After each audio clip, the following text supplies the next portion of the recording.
You'll no longer have to worry about Utah spiking gas prices in Idaho after the Utah legislature shifted its approach on a proposed gas tax bill.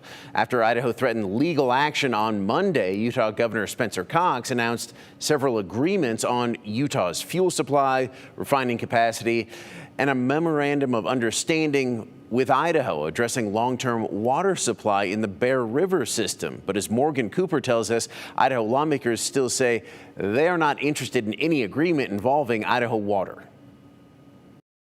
They didn't get nothing. We gave them nothing.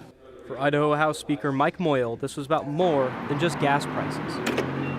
The state of Utah wanted to meet with us several times and try to make a deal dealing with the water and the fuel. And I have made it clear as Speaker of the House since the start that our water is our water, and we're not trading our water for your fuel.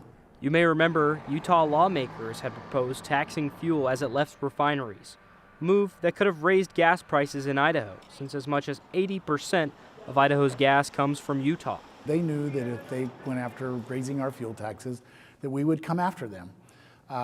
In the middle of all that, we in Idaho made it very clear that we have 125,000 acre foot of water that's flowing south and into the Great Salt Lake that we need to flow the other way to take care of our farm needs and water needs here in Idaho, right? But the refinery tax proposal is now off the table. Instead, Utah is working to expand pipelines and increase supply, avoiding the price hike Idaho drivers feared. Still, confusion remains over water.